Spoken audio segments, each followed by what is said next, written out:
jirtu keefi hooggansa irra jirtu yookaan qabsootti jirtu waliitiin. Ayyee fayyaa ta'ii Marroon jedhama hoogganaa waraana bilisummaa Oromoo zoonii lixaati.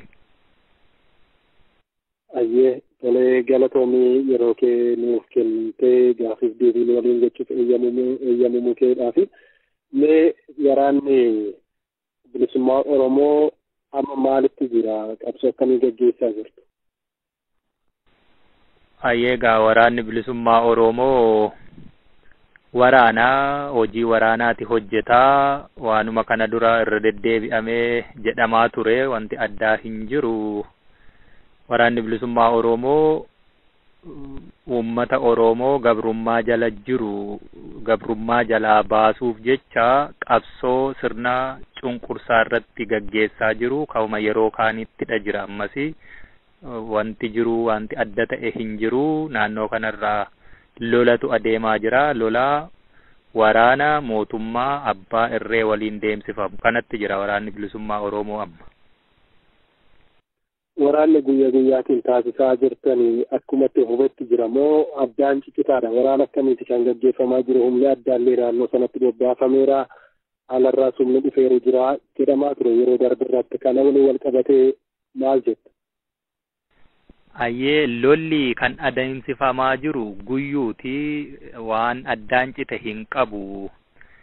Amajjii bara 2018 labsii duula bal'aa jalqabe waraana bilisummaa Oromoo yeroo gabaabaa keessatti uummata Oromoo keessaa baasna jedhamee jalqabetu ture. Erga yeroo sanaati duulli gubbaan xiyyaaraanii jalaan humna lafoo konkolaataan meeshaa gurguddaan baname sun hanga ammaa itti fufeetuma jira. Egaa amajjii hanga ammaa jechuun yoo xiqqaate waggaatti deemuuf ka jiru lolli hanga sana hin dhaabbanne miidhaanii dhaqqabaa jiru waraanni bilisummaa Oromoo akka jedhametti yeroo gabaabaa keessatti ka uummata Oromoo keessaa bahuu hin turresi ta'uus hin danda'u sun abjuu waraana bilisummaa Oromoo guutummaatti uummata Oromoo keessaa baasuu jechuun uummata Oromoo inni keessa socho'u hundumaa lafarraa fixuu jechuu. Sagantaan mootummaan kun baafatee deemaa jirullee kanaan wal fakkaata. Amma naannoo kanarratti miidhaa guddaan kan dhaqqabaa jiru waraanni mootummaas duula silaa waraana akkasaarratti banuu malee haaloo sana dadhabuurraa uummatatti bahutu jira. Manni gubataa uummanni ijjeefamaa hidhamaa mi'aan isaa ooyiruurratti jalaa gubataa inni irraa hafe saamamaa wanta akkasiitu deemutti jira jechuu amma. Hayyee mee kana gidduutti miidhaan uummata irra dhaqqabaa jiru gam tokkootiin humna waraanaa keessaniitiin jedhama gama biraatiin immoo kan mootummaatiin jedhama. Asirratti maal jettu? Waraana bilisummaa Oromoo uummata Oromoof diida jiru uummata ofiirratti miidhaan inni geessisu tokkollee hin jiru. Uummanni Oromoo naannoo nuti jirru yookaan naannoo nuti keessa sossoonu keessa jiraatu eenyu akka isa ajjeesaa jiru akkamitti akka isa ajjeesaa jiru hiree argate hundaan himataadha jira. Yoo sinis haa ta'u miidiyaan biraa uummata kana carraa argattanii haasofsiisuu dandeessani. Waraana gama lamaa deemu gidduutti eenyutu akka itti dhukaasee ajjeesaa jiru uummati ofiisaa baaseetu himataa jira. Waraanni bilisummaa Oromoo uummata Oromoo nama nagaa qonnaan bulaa ta'u barataa yookaan hojjetaa adeemsuma jiruu kamii keessaayyuu nama Oromoo ta'e naannoo kanarra jiru nama nagaa waraanni bilisummaa Oromoo bakkeetti ajjeese jedhu kana dura himeera.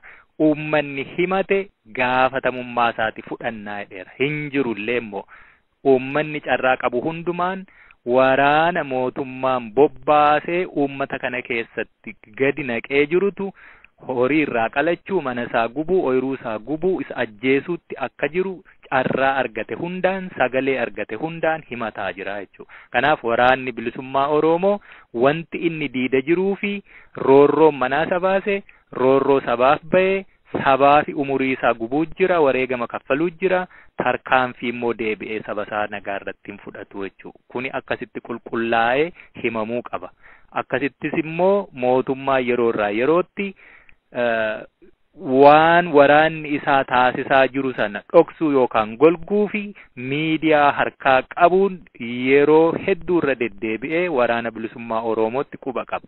Uummanni Oromoo nama isa miidhuu jiru beeka. Maaltu akka deemuu jiru beeka. Himannaan dharaa yookaan sobaa irra deddeebi'ee himatamee fi yookaan carraa miidiyaa nama hedduu bira ga'uu danda'uun himatamee fi dhugaa ta'uu hin danda'u jechuudha. Namootni dubbisnee tokko tokko immoo rasaasa lamaan du'aa jirra. Gam tokkootiin yoo deeggarsan taasisan ta'e jedhanii yookaan immoo mootummaa deeggaru jedhanii shakkan kan waraanatu ajjeesaa. Gama biraatiin immoo waraana ABO kana nyaachisaa obaasaa jirtu jedhamee mootummaatu nu ajjeesaa. Kanneen jedhanii yaaduma isaaniillee bilisaan dubbachuudhaaf yookaan ibsachuudhaaf sodaatanillee ni jiru. Gama lachuutti sodaa qabna yaadan kenname kan jedhan. Kanarratti yaadi gabaabaa akkamiin ibsita? Irra deddeebi'ee kanuman sii himaa jiru. Nama nagaa, uummata nagaa kaa hojjetatee jiraatu homaa keessaa hin qabne waraanni bilisummaa Oromoo ajjeesaa hin jiru, ittis roorrisaa hin jiru. Waraanni bilisummaa Oromoo Oromiyaa keessatti bakka hedduurraa gaafachuu ni dandeessa. Uummanni kadhateetu isa nyaachisa. Kuni haqa lafa jiru uummatatti haasa'uu jirraa kan utaajjabu uummata kana keessadha jiraanna waliinidha jirra waan ta'eefi kadhateetu nyaachisa. Waraanni bilisummaa Oromoo waan abee uummata ofii keessatti nu gargaaraa jedhee nama doorsisuuf hin jirtu. Ammoo waraana bilisummaa Oromootiin alatti mootummaan wanta waraana bilisummaa Oromoo fakkaatee socho'u ololaaf tolfate hedduutu jira. Siyaasni naannoo kana jiru guddoo wal xaxeera. Siyaasa sabaaf yaaduu osoo hin taane aangoo barcumaa dheereffachuu fi nama ajjeesuu dhiiga dhangalaasuutu asitti xaxamee jira. Haala kanaan uummanni keenyi dammaqiinsa waan inni beekuuf eeggatuu qabu. Waraanni bilisummaa Oromoo aadaa, safuu, duudhaa, heera, seera ittiin bulu qaba. Uummataa miti. Horiitu roorrisu jechuudha. Horii miti bineensa daggalaayyuu akkaataatti ijjeefatee nyaatu ni beeka. Naamusa qaba jechuudha. Seera qaba jechuudha. Waraanni bilisummaa Oromoo har'a qofaa miti kan inni as keessa jiru. Himannaa gama tokkoo namoota fedhii dhuunfaa siyaasa barcuma mootummichaa tiksuu keessa jiranii himatan irraa ka hafe hawaasa bal'aa biraa ammallee irra deebi'een dubbadha. Himannaan akkasii waraana bilisummaa Oromoo irratti hin jiru. Kanuma wanni siin jechuu danda'u asirratti. Tole kaabinoota mootummaa hojiif naannoo sanarra socho'an ajjeesuutiin yeroo baay'ee irra deddeebi'ee mootummaan ni himata. Waraana keessan erga Oromoof qabsaa'anii akkamittiin Oromoo ajjeesuu jedhanii kanneen barreessanis ni jiru qaama qondaalota mootummaa keessaati. Hojiidhaaf yeroo socho'amu yeroo kamittiyyuu tarkaanfiin akkasiin fudhatamaa gaggeessitoonni garaagaraa lixa Oromiyaa keessatti ajjeefamaa turuun isaanii ni beekama. Qaama kamiitiin akka ta'e ifatti dhugaansaa beekamedha baatus. Dhiyeenya kana torbee darbees namni tokko ajjeefamanii ture obbo Tolaa Gadaa yookaan Gadaa Tolaa nama jedhamu adda baasee hin beeku. Waraana keessattuu akka raawwatetti himan. Isaan akkasii kana tarkaanfii akkasii maaliif fudhata waraanni keessan moo waraana keessan miti? Inni kun waraana keessan immoo waraana keessan miti irra deddeebi'ee himataa jira mootummaan. Anis irra deddeebi'ee deebisaatiin hin jira. Duuba buutanii qorattanii wanti qaamni walaba ta'e qoratee bira ga'u tokkoyyuu hin jiru. Garuu waanuma gabaabaa tokko siimuun barbaada. Ajjeechaa yeroo hundumaa akkasitti deemu namoonni kun waraanaan marfamaniitu deemu. Namni amma tokkichisaa qofaan ijjeefame jedhamu kuni waraana guutuu waliin konkolaataa 4 sosso'a. Waraanni bilisummaa Oromoo nama kana rasaasa takkitti itti dhukaasee ajjeese waraanni sun fayyaansaa kan waliin jiru otoo homaan ta'in keessaa bahee akkamittiin ta'ee ka jedhu gaaffii kana of gaafachuu qaba namni. Waraanni bilisummaa Oromoo namoota akkasii waraanaan marfamanii adeeman kan ajjeesuu miti qobaatti yeroo deemaniyyuu dhimma irraa hin qabu. Keessumaayyuu namoota haala hawaasa tajaajiluu danda'uun garuu immoo mootummaa keessatti miindeffamanii hojjetan irratti xiyyaafannoo tokkollee hin qabnu. Nuti xiyyaaffannoon keenyi beekama. Humna tikaa waraanaa fi walumaa galatti qabsoo bilisummaa Oromoo dura humna dhaabbatu irratti karaa kamiinuu jechuudha. Kan kanarraa hafe namoota barsiisaa, namoota hojii daandii, bishaanii, ibsaa, hospitaala warra akkasii keessa hojjetanii waraanni bilisummaa Oromoo bakka kamittuu tarkaanfii irratti fudhatu hawaasadha tajaajilu waan ta'eef. Kanaaf iyyuu duuti akkasii kan najjoorraa jalqabee himannaan akkasii mootummaan itti jiru qopheeffameetiniin hojjetama. Tika mootummaatiin hojjetama. Wanni kana ta'uufi ammoo waan gama waraanaa raawwachuu dadhabani gama propagaandaa yookaan ololaanii bu'aa siyaasaa yeroo gabaabduu hafuura isaan baafachiiftu argatuuf dalagan sana keessatti namoota mataa ofii akka hoolaa wareegamaatti qopheessanii irraa olola siyaasaa hojjetu. Dhugaan jirtu kanaafi kana qofa. Waraanni bilisummaa Oromoo yoo barbaade iddoo barbaadetti tarkaanfii barbaade fudhachuu danda'a.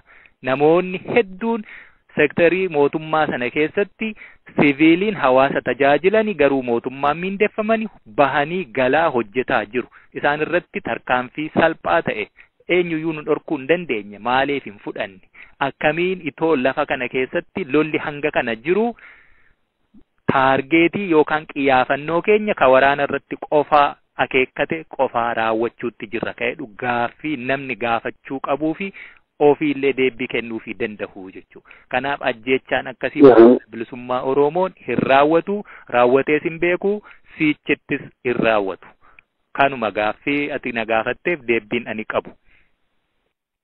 Hayyee qondaala mootummaa lixa jiru tokko gaafa gaafannu kallattii lamaan dhukaasa bananii bosonaa ba'anii rasaasni tokko akka tasaa nama du'e sana rukuttee isaan immoo yeroo sana dhukaasuma bananii fiiganii milixanii inni nageenyas faana bu'ee hordofee ture to'achuu hin dandeenye kan jedhu yaada kennanii ture dhageesse ta'e hin beeku. Hayyee.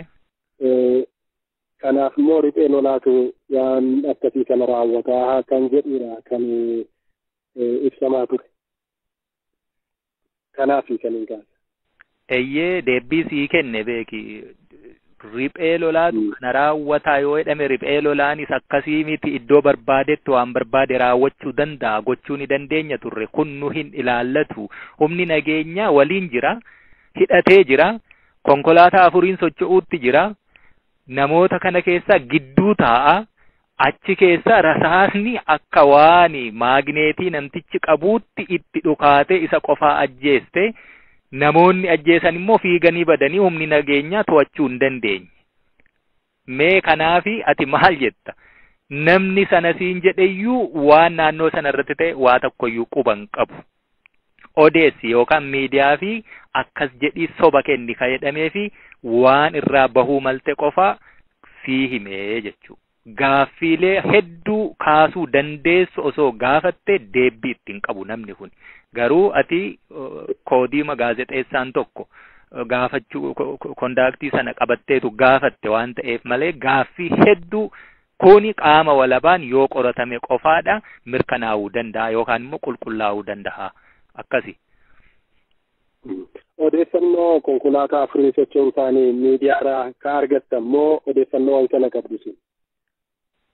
Konkolaatota arfaniin sosso'aa turanii sana keessaa inni konkolaataa isa gidduu keessa ture achiyyuu immoo gidduu taa'a akkasittiin beeki kan isaanii ofii mootummumti sun maxxansuutti jiru.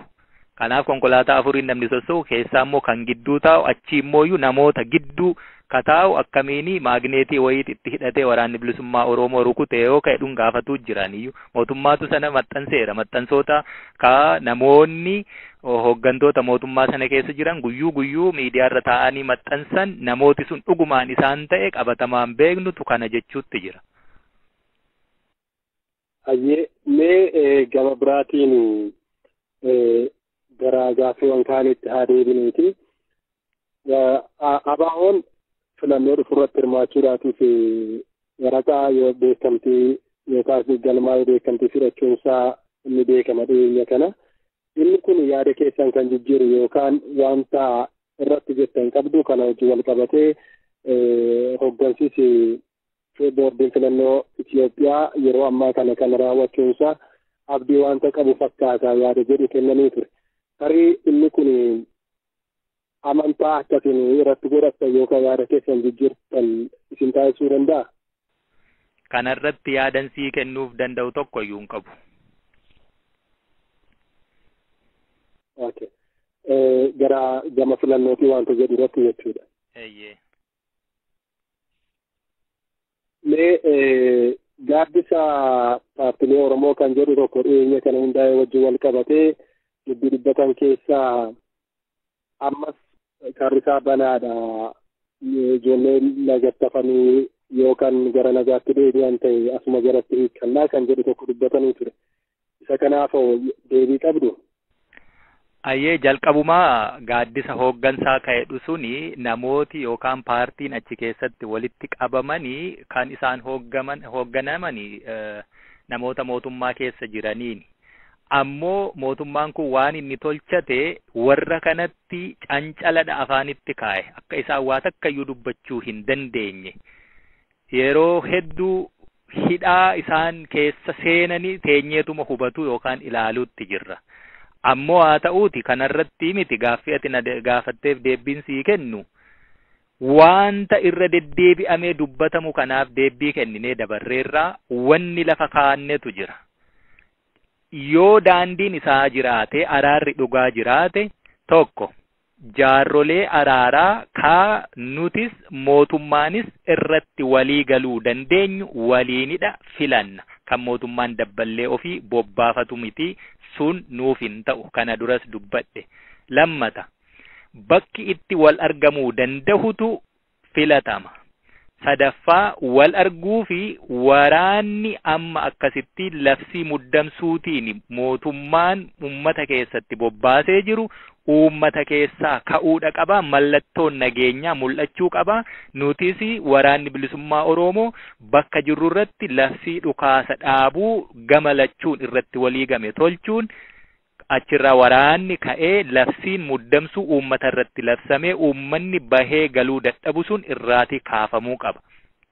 Inni kaan ummanni Oromoo harki guddaanii maqaa waraana bilisummaa Oromootiin mana hidhaa keessatti dararamaa jiru hedduutu jira.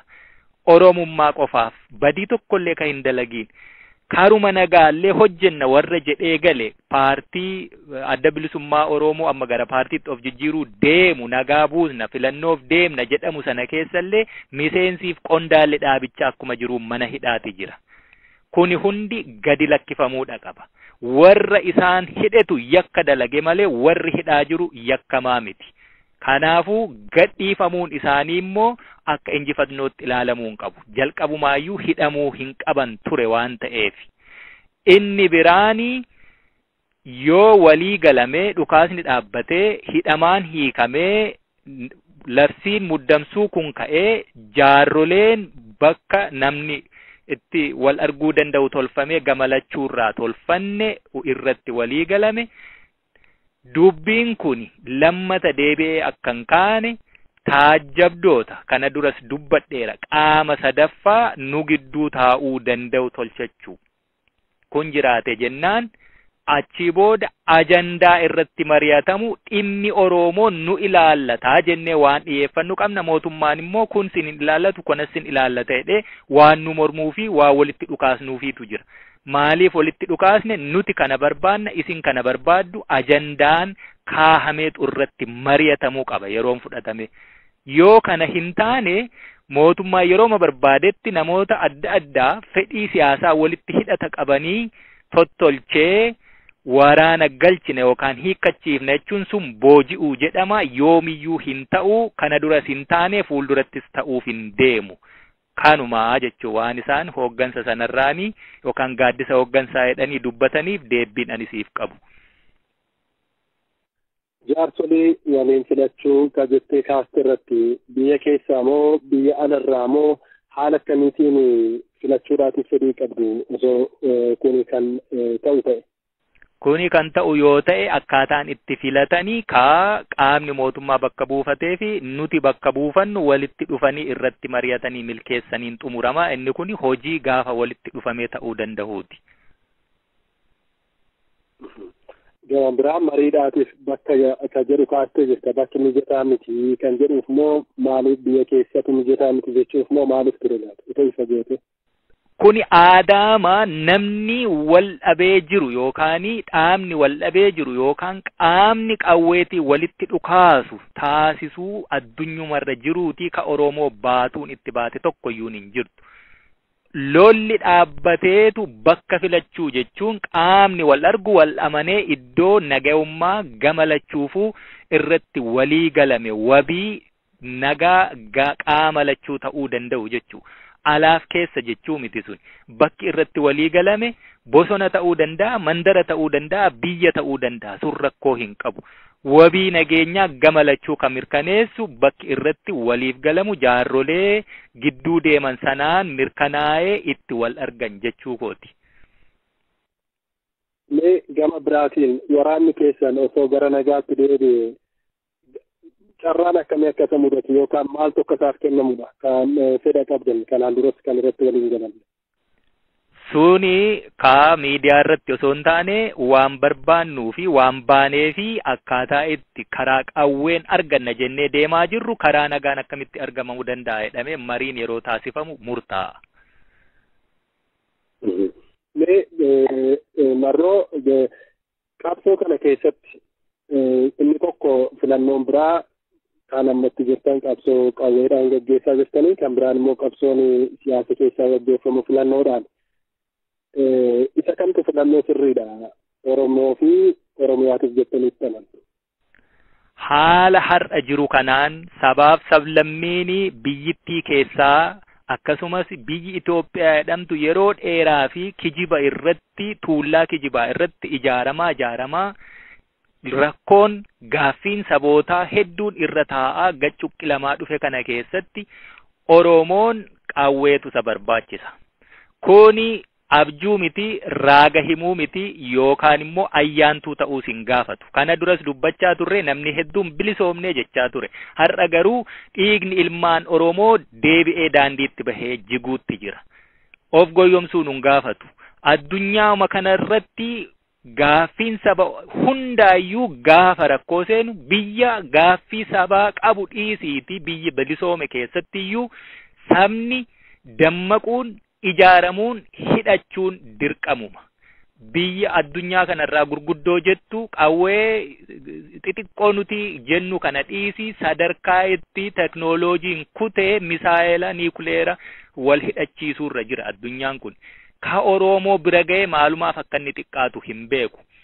Aadaan immoo biyya Afrikaa keessatti keessumaa immoo gaanfa Afrikaa Itiyoophiyaa keessatti karaa nagaa filmaataanii mootummaan aangoo dabarsee walitti kenne hanga ammaa dhaladhee hangan umuriin lafa jiruttis seenaa hangan beekuttis hin turre.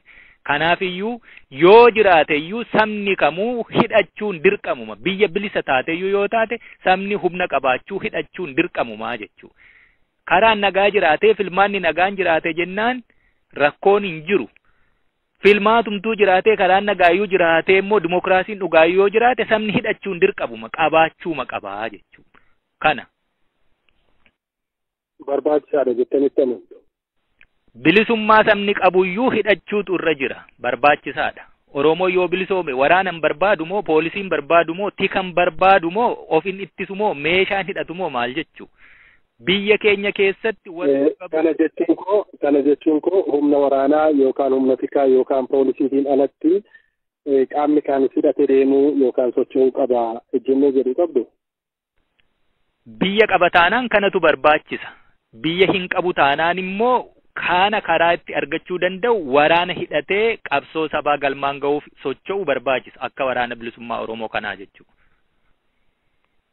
Ayyee mee tole amma akka waliigalaatti waan itti jirtanii gabaabsitee yoo natti himte gara xumuraattaa finnuuti.